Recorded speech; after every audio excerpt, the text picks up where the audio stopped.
بسم الله الرحمن الرحيم. الحمد لله رب العالمين. الصلاة والسلام على أشرف الأنبياء والمرسلين.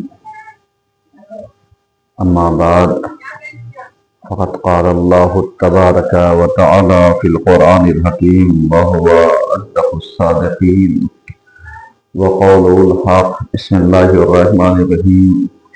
ومن يتول الله ورسوله والذين آمنوا فإن حزب الله هم الغالبون. صلی اللہ علیہ محمد وعلیہ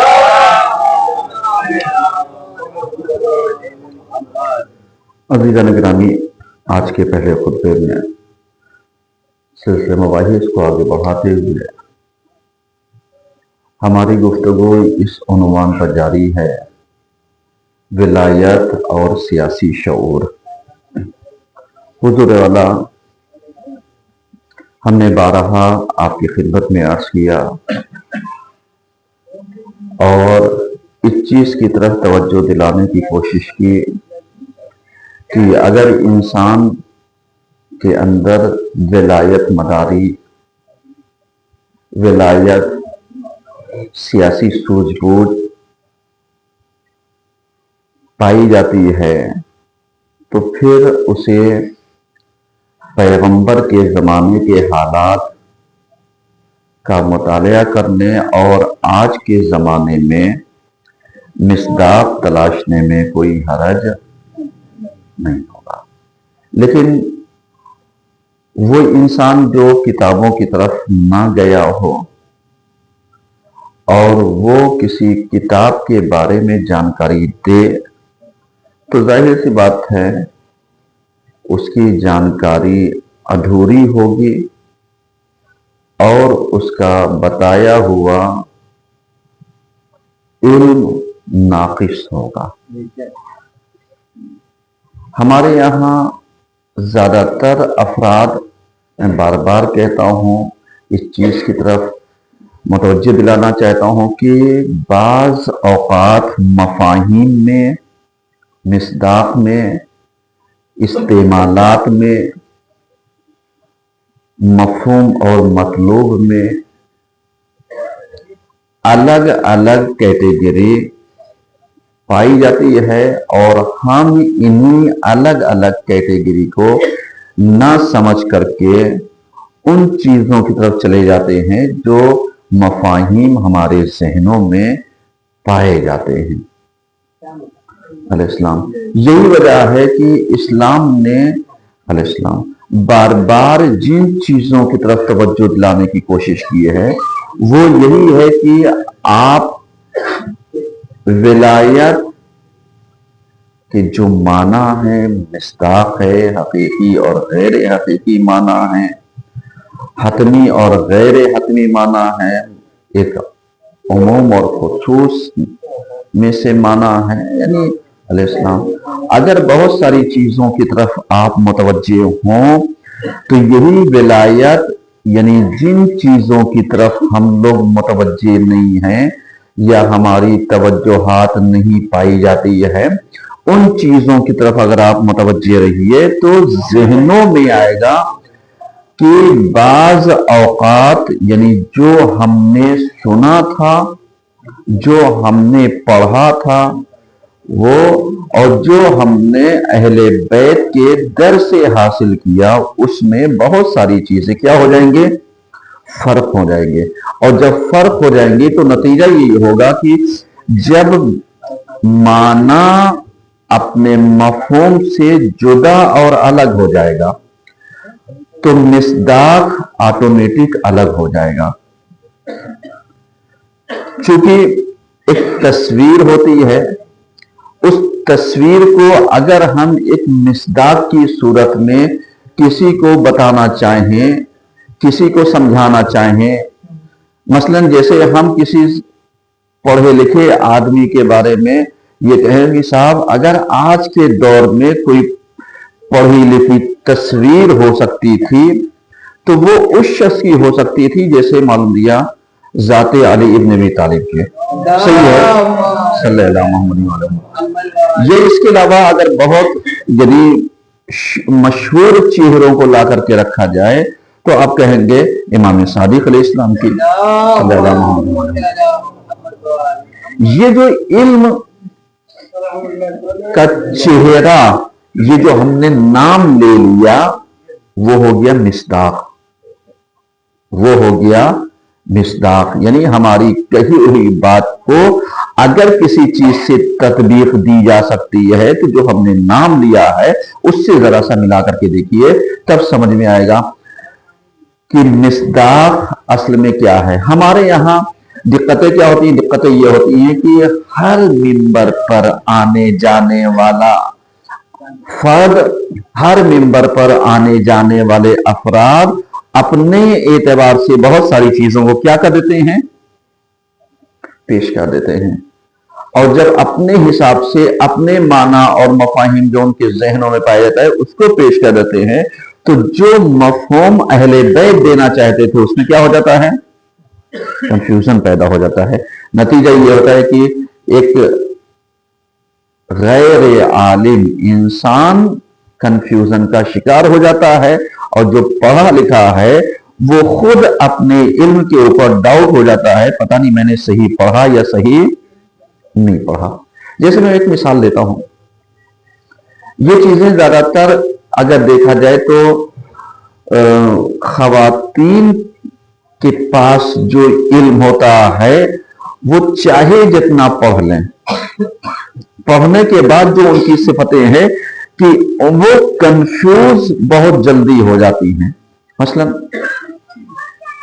ابھی ہم مثال دیں، صرف ہمارے یہاں کلاس چلتا ہے، اسی کلاس کی مثال دیں کہ جیسے ہمارے یہاں زینب کلاسز چلتا ہے، زینب کلاسز میں ہم نے 2 سالہ کورس پڑھا دیا اچھے سے، یعنی احکام پڑھ لیا، عقائد پڑھ لیا، تاریخ پڑھ لی، ضروریات اور بھی چیزیں ہیں وہ پڑھ لیا۔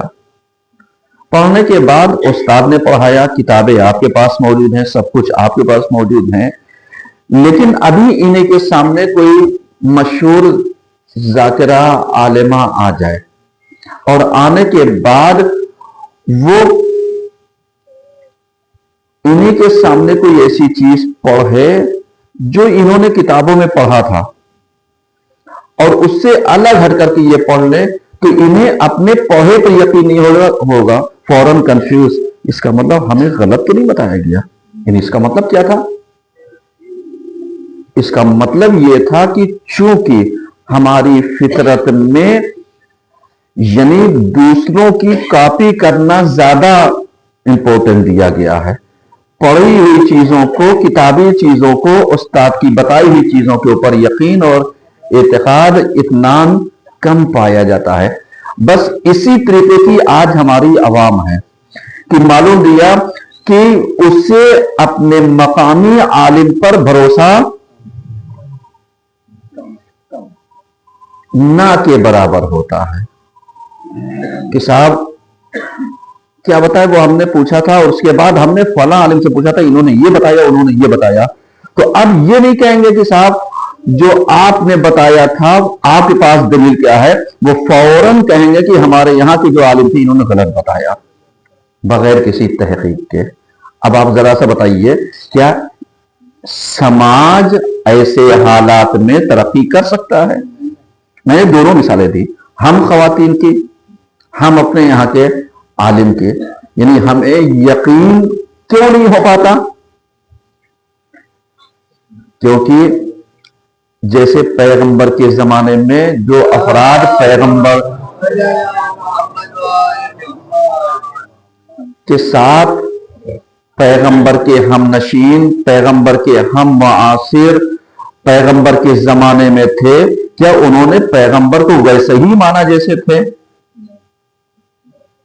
ہم نے دیکھا نہیں پیغمبر کو، لیکن ہمارا اعتقاد، ہمارا یقین، ہمارا اطمینان ان سے کہیں زیادہ بہتر ہے۔ کیوں؟ اس لیے کہ ہم نے پیغمبر کو دیکھا نہیں۔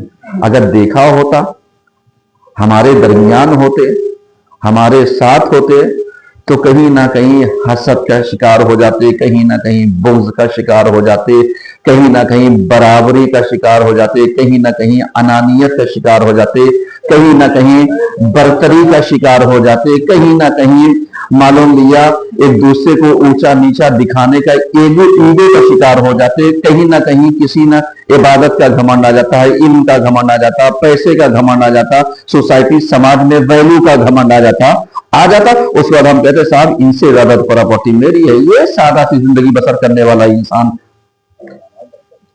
یہ کیسے عالم ہو سکتا ہے، یہ کیسے پیشوا ہو سکتا ہے، یہ کہ سیم میں نے صرف ایک ذہنوں میں مفہوم پہنچانے کے لیے اس بات کو عرض کیا آپ کی خدمت میں۔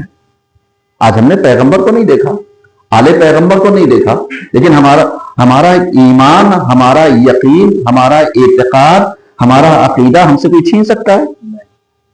نہیں چھین سکتا۔ لیکن اگر یہی مولا آ کر کے ہمارے زمانے میں بسر کرنے لگے زندگی، تو جو یقین تھا وہ یقین کم، برابری اور برتری اور حسودی کا یہ جتنے چیزیں ہیں یہ فوراً کار فرما اور ایکٹیو ہو جائیں گے۔ کہا کہ اچھا جس علی کو ہم مانتے تو وہ علی نہیں ہے، اگر یہ علی ہے تو ہم ایسے علی کو نہیں مانتے۔ یعنی اس کا مطلب کیا ہوا؟ یعنی اس کا مطلب یہ انسان کی فطرت ہے، انسان کی فطرت ہے۔ اب اس زمانے میں جن لوگوں نے علی کو مانا، پیغمبر کو مانا، ویسے مانا جیسے ولایت رکھتے تھے، ویسے مانا جیسے یہ حاکمیت رکھتے تھے، ویسے مانا جیسے اللہ پہچانوانا چاہتا تھا، ایسا نہیں کہ ایسے افراد نہیں تھے، لیکن انگلیوں پر گنے جانے والے تھے، تعداد بہت تھی لیکن انگلیوں پر گن سکتے تھے کہ پیغمبر کے حقیقی فرمانبردار جو صحابی تھے، حقیقی پیغمبر کے اور اہل بیت پیغمبر کے ماننے والے کون تھے، یہ آپ انگلیوں پر گن سکتے ہیں، چند نام آپ وہ کر سکتے ہیں۔ اب اس کے بعد ان کی زندگانی کا اگر آپ مطالعہ کیجئے تو آپ بتا دیجئے ان میں سے کتنے مالدار تھے، کتنے شہرت یافتہ تھے، کتنے کے پاس سوچ تھا، کتنے کے پاس پاور تھا، کتنے کے پاس ساری چیزیں تھیں۔ جب آپ ایسے پلٹیے گا کہیں گے ہیں جیسے پیغمبر کے پاس کچھ نہیں تھا، ایسے ان کے ماننے والوں کے پاس بھی کچھ نہیں ہے۔ یعنی ہم نے مذاق اڑایا کس چیز کا؟ یعنی غربت کا، نہ ہونے کا، خود پیغمبر کا، آل پیغمبر کا، ان کے ساتھی سنگاتیوں کا۔ کیوں؟ کیونکہ ہم دولت کے نشے میں کیا ہیں؟ چور ہیں۔ ولایت تو ہے لیکن سمجھ، سوجھ بوجھ، فیصلہ کرنے کی صلاحیت، سیاسی شعور، کنڈیشن اور حالات کے موقع پر صحیح ڈیسیزن، یہ صلاحیتیں کتنوں کے اندر ہیں؟ اگر ان چیزوں کے اوپر آپ آئیے تب آپ کی سمجھ میں آئے گا کہ کتنا زیادہ یعنی ہم ان چیزوں کے اوپر یقین رکھتے ہیں۔ جیسے میں مثال دیتا ہوں آج کے زمانے میں بھی لیٹسٹ، ابھی آپ سب نے دیکھا ہوگا سوشل میڈیا کے اوپر ایک ویڈیو وائرل ہو رہی ہے جناب مولانا کلبے جواز صاحب کی، صحیح ہے؟ دیکھا ہے نا؟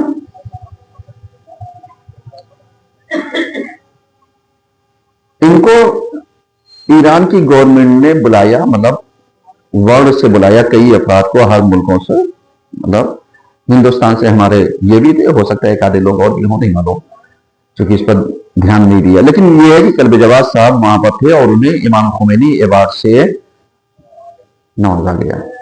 اب جب نوازا گیا تو یہیں پر ہمارے یہاں کے علماء کہنے لگے کہ یہ ان کو غلط دیا گیا۔ میرے پاس آڈیو ہے، یعنی اس کا مطلب کیا تھا؟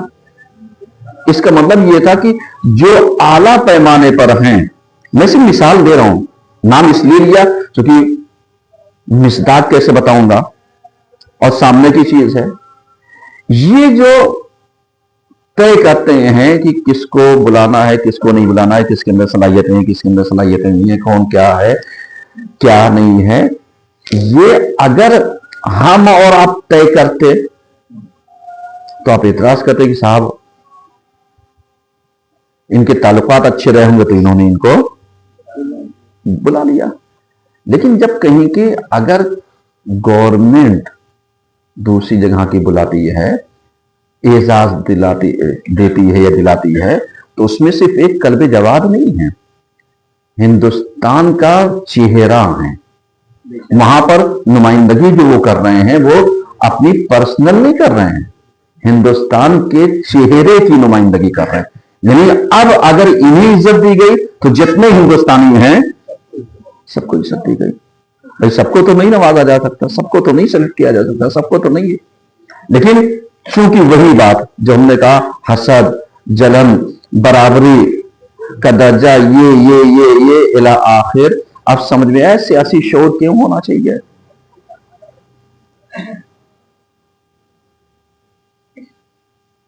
اسی لیے سیاسی شعور ہونا چاہیے کہ ہم حالات کو اپنی زاویہ نگاہ سے نہ دیکھیں.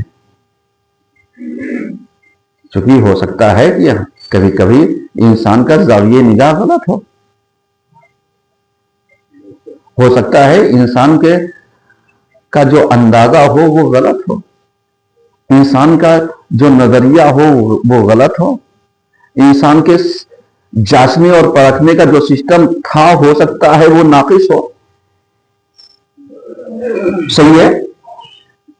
اب اسی چیز کو آپ آئیے، جیسے ہم نے مثال دی پیغمبر کے زمانے میں کہ مطلب کیسے لوگ جو ان کے زمانے میں زندگی بسر کرتے تھے، چند نمایاں شخصیتیں تھیں، اور وہ تھی جو فدائی تھی، وہ تھی جو 100% ان کے بارے میں پیغمبر نے کہا ایمان کے 10 درجے، فلاں درجے پر یہ، فلاں درجے پر یہ، فلاں درجے پر یہ.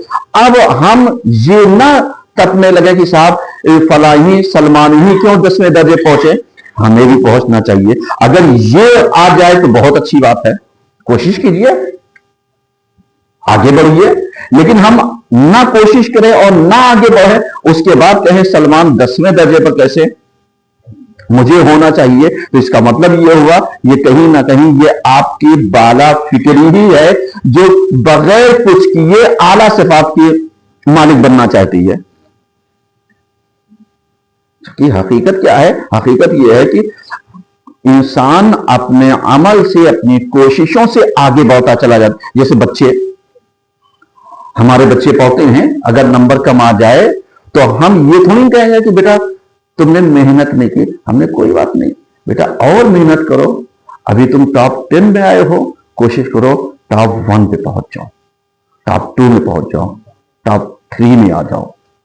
نہیں کہ ہم کہیں ارے اس کا مطلب تم پڑھتے ہی نہیں ہو. ذرا سا اسی جگہ پر اپنے آپ کو رکھ کر کے دیکھیں کہ بیٹا تو ٹاپ 10 میں آ گیا، ہم کس 10 میں آئے؟ سلوات تو پڑھیے کم سے کم.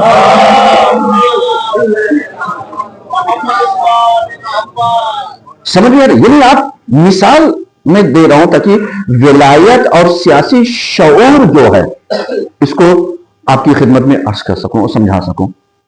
کیونکہ اتنا آسان نہیں ہے اس کو سمجھانا، نہ اتنا آسان ہے اس کو سمجھنا.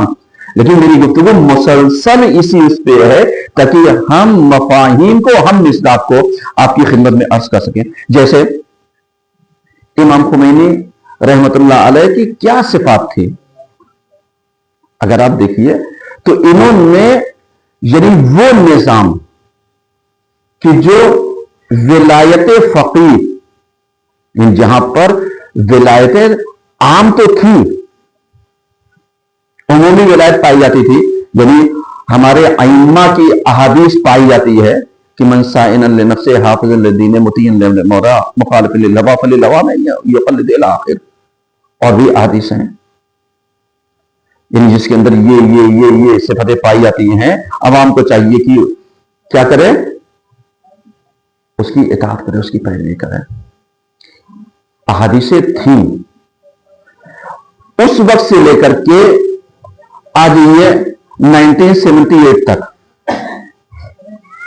اگر آپ جیسے آج بہت سارے افراد سوالات وہ کرتے ہیں، میں ایک نتیجے کی طرف لانا چاہ رہا ہوں آپ کے اذہان عالیہ کو.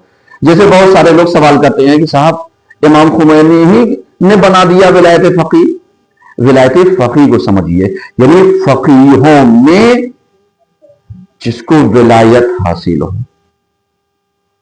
یعنی یہ کہا جائے کہ اگر یہ ازہر سے ولایت فقیہ کوئی بات کہہ دے تو جتنے بھی فقہا ہیں، مراجع ہیں، مجتہدین ہیں، سب کے اوپر ان کی اطاعت کیا ہو جائے گی؟ عجیب ہو جائے گا.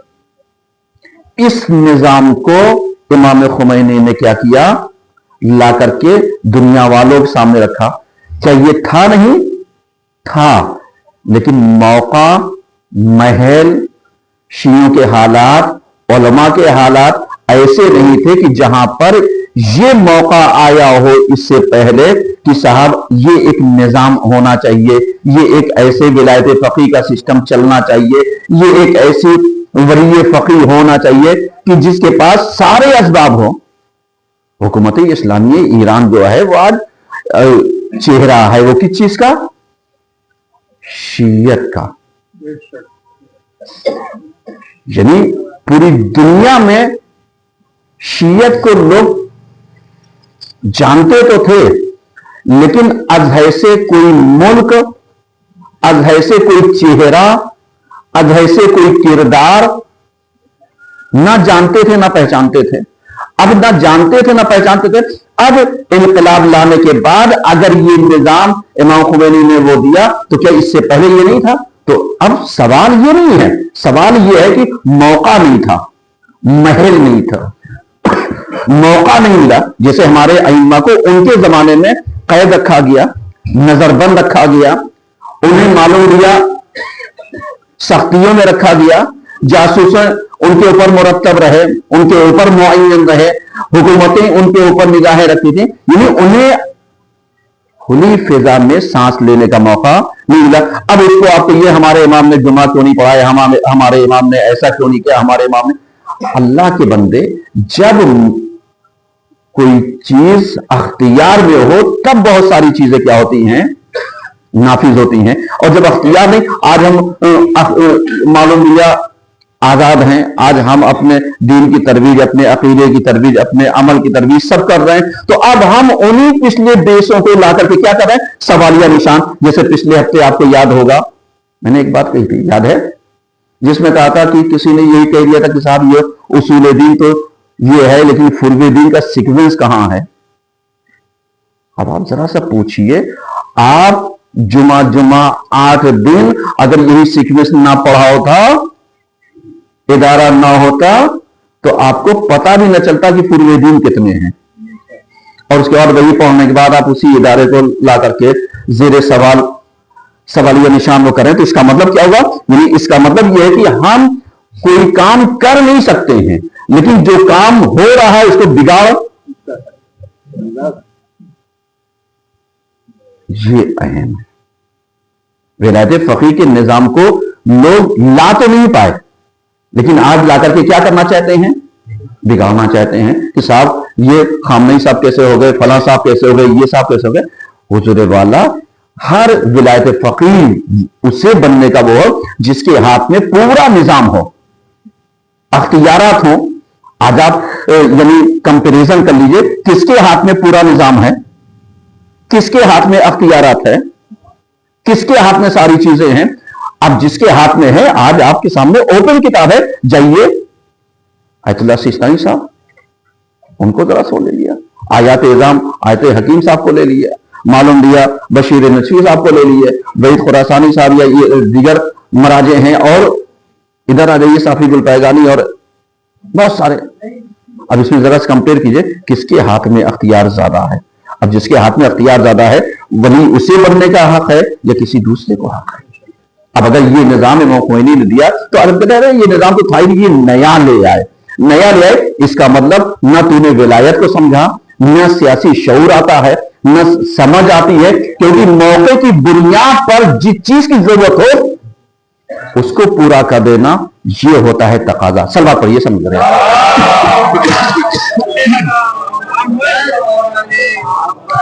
بس آخری بات نتیجہ دینا چاہتا ہوں. نتیجے سے میں نے نزدیک کر دیا آپ کے اذہان عالیہ کو، لیکن آپ ذرا سا غور کیجئے کہ ولایت اور سیاسی شعور کے اوپر ہماری گفتگو چل رہی ہے. اب اسی چیز کو آپ ذرا سا غور کیجئے، اس کے اندر ذرا سا تعامل کیجئے، اس کو ذرا سا سوچنے سمجھنے کی کوشش کیجئے کہ اگر اس نام کا ایوارڈ دے دیا گیا تو اس میں پنکنے کی ضرورت نہیں ہے، بلکہ افتخار کرنے کی ضرورت ہے کہ کم سے کم ہمارے ملک کا نام تو آیا. ورنہ کتنے ملکوں کی تو گنتی ہی نہیں ہوئی ہوگی. سمجھ میں آ رہا ہے؟ یہ ہوتی ہے سمجھ. اور اگر کسی کو یہ لگتا ہے کہ صاحب ہمیں آنا چاہیے تھا تو آؤ میدان عمل میں اتنا کام کر کے دکھاؤ کہ تمہارا سلیکشن آٹومیٹک خود ہی ہونے لگے. تو جب اس منزل تک اذہان پہنچ جائے گا تب سمجھ میں آئے گا کہ ولایت کیا ہوتا ہے, سیاسی شعور کیا ہوتا ہے, ذمہ داریاں کیا ہوتی ہیں, اور ذمہ داریوں کو اٹھانا اور نبھانا کیا ہوتا ہے. اعوذ باللہ من الشیطان الرجیم. بسم اللہ الرحمن الرحیم. والعصر ان الانسان لفی خسر الا الذین آمنوا وعملوا الصالحات وتواصوا بالحق وتواصوا بالصبر.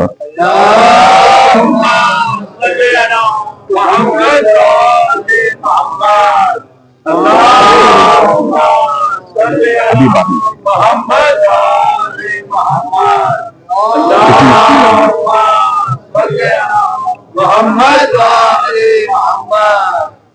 اعوذ باللہ من الشیطان الرجیم. بسم اللہ الرحمن الرحیم. علیہ السلام. الحمدللہ رب العالمین. الصلاة والسلام علی اشرف الانبیاء والمرسلین. اما بعد فقد قال اللہ تبارک وتعالی فی القرآن الحکیم وهو اصدق الصادقین وقول الحق. بسم اللہ الرحمن الرحیم.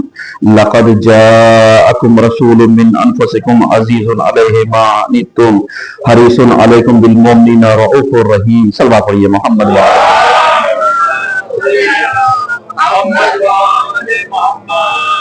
عزیزان گرامی. آج کے دوسرے خطبے میں سلسلہ مباحث کو آگے بڑھاتے ہوئے ہماری گفتگو اس عنوان پر جاری ہے کہ پیغمبر اکرم انسانی کرامت کے علمبردار.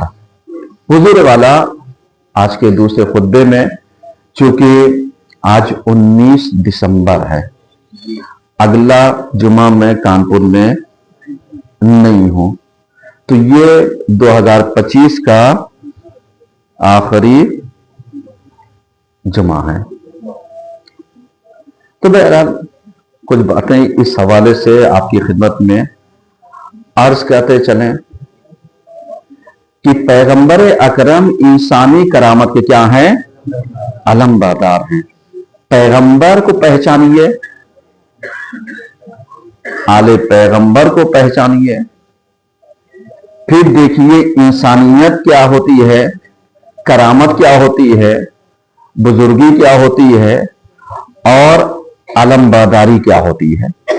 یہ ساری چیزیں آج سمجھنے کی ضرورت ہے, کیونکہ جب ہم انسانی کرامت کے علمبردار اور علمبرداری کو سمجھنے کی کوشش کریں گے تو ہمارے پاس سب سے اچھی شخصیت پیغمبر کے علاوہ کوئی دوسری نہیں ہے.